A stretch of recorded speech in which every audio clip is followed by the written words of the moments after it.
Hi everyone, Danny here. Today I'm going to talk to you about periodization. I'll try to use the simplest way I can to explain the concept. I hope you'll make it easier for you to understand. All right, let's get down to it. What is periodization? It is a training plan with distinct phases. During each phase, athletes will perform specific training to work on certain attributes. And these attributes are supposed to enhance their ability to adapt to the next training phase. And the training load is properly distributed so as to allow for proper management of athletes' fatigue level.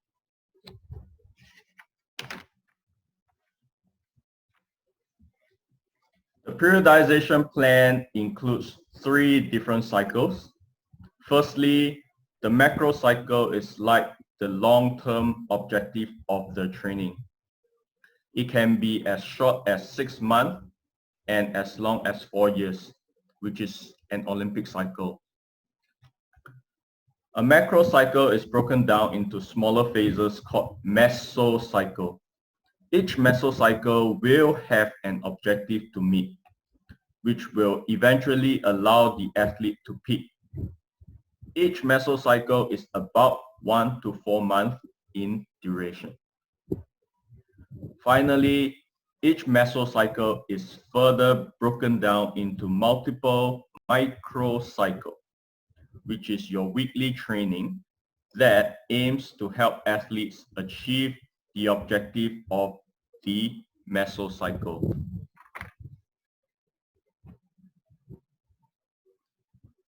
In order for the objectives of each cycle to be met and to avoid overtraining, you have to properly manipulate several components. Firstly, frequency, which is how often are the athletes training? How many times per week are they training?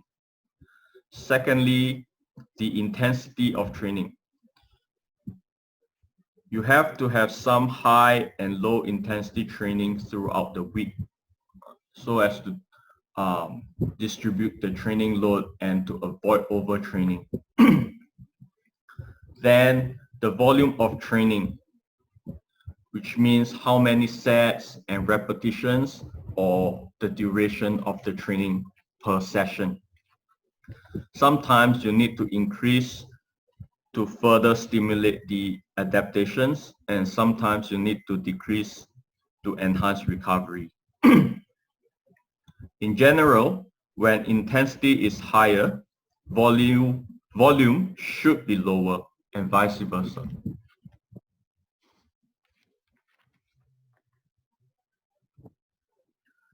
Now let's take a look at what a macrocycle is like. Here I have a chart created using Excel file. I wrote down all the important milestones here. And I highlighted the 2 most important competitions in red. So the plan is to have athletes peak for these events. Take a look at the peaking index over here. What this tells you is that you should expect the athlete's performance level to be high and low at different times. This could be due to the training volume causing fatigue. That's why it's important to know when to load and unload the athletes. Now let's take a look at what a mesocycle is. To simplify things, I separated the mesocycle into pre, early, main season 1 and main season 2 over here.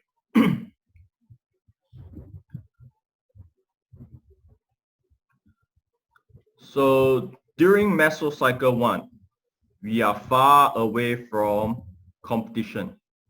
See, mesocycle 1 and the main competition is here. So we have like quite a long time before arriving at the competition. So this gives us a lot of time to work on physical fitness as compared to so we will decide to spend more time on physical fitness as compared to technique training during this period of time. All right. So if you look at this chart, we're gonna spend about 80% on physical training, strength and power and cardio fitness, and we're only gonna spend like 20% of the time on basic technique.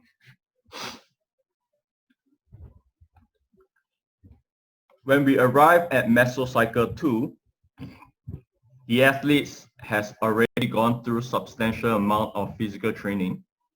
So we can reduce it a little to focus more on technique.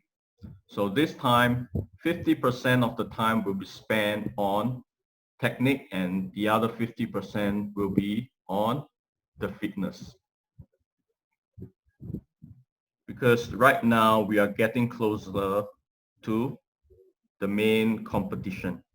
So we want to improve the technical competency of the athlete.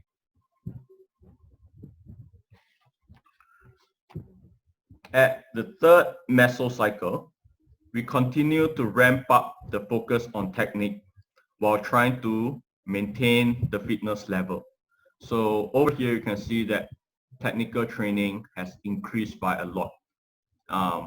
We're just trying to maintain, maybe make small improvement to physical fitness because we are very near to the major competition, right? So the objective is to allow the athlete's performance to peak at this period. So they have to have high technical proficiency as well as decent level of fitness.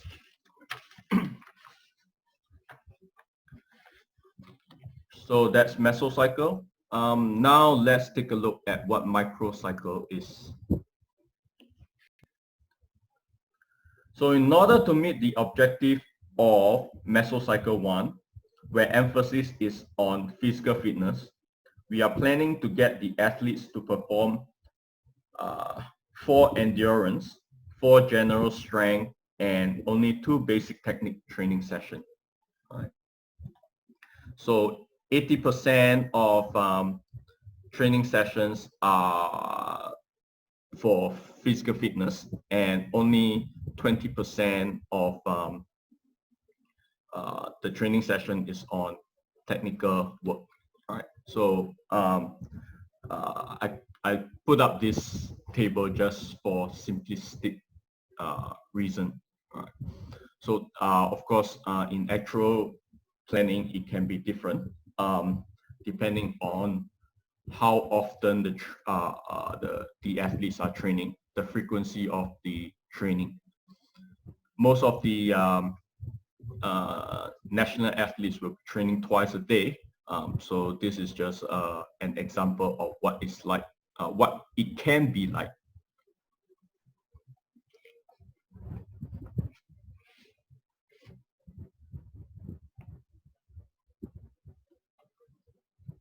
So this plan will go on for a few weeks until this mesocycle ends. Of course, throughout the next few weeks, we will manipulate the intensity and volume of training to allow athletes to get the optimum adaptation. So now we arrive at mesocycle 2, where we reduce the physical training to increase technical competency. All right. So more technical training. So we have basic technique, intermediate technique, and then even for physical training, it's changed a little because we are closer to competition. So instead of general strength, we look at maximum strength and we look at maximum power as well. All right.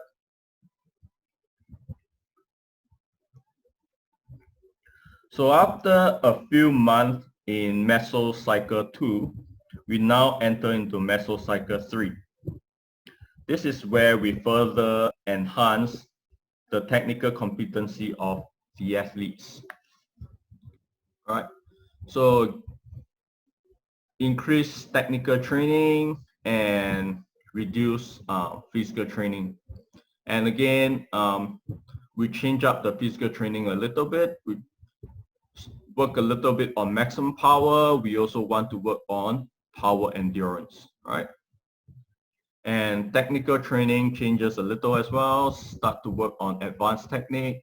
As I mentioned, this is this mesocycle. We want to focus on the technical competency even further as compared to the previous mesocycle. So during the microcycle stage, the weekly training, the technical training also changes, right? Do note that the focus of training can be very different for different athletes. For example, the elite athletes might not need to spend as much time on technical training as compared to novice and intermediate level athletes, as their technique competency is much higher. So they might spend more time on physical and mental attributes to further enhance their performance.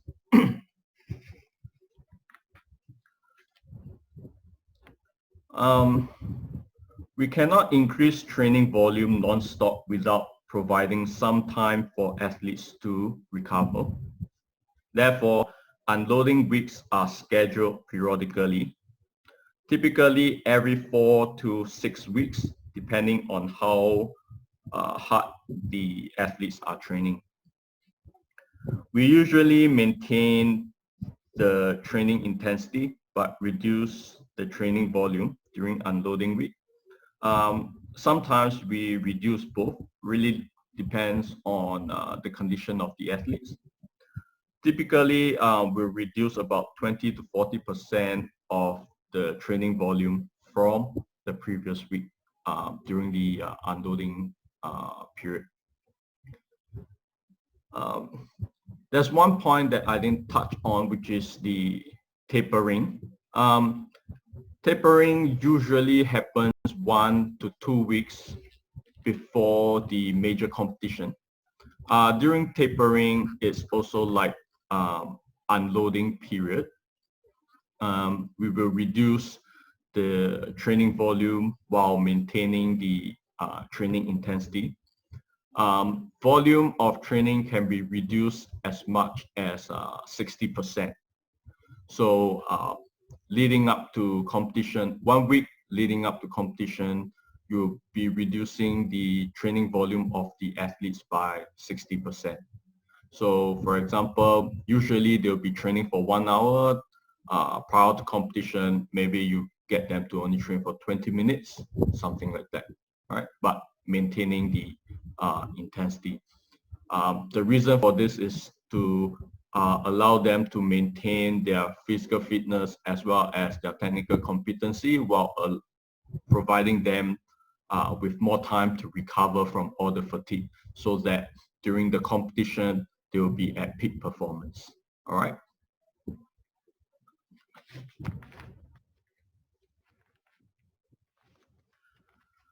So we have come to the end of today's session. I hope you are now able to understand the concept of periodization and see the rationale behind it. If you have any question or would like to get a copy of the Excel template, you can contact me via my Twitter account. Thank you for watching. See you next time.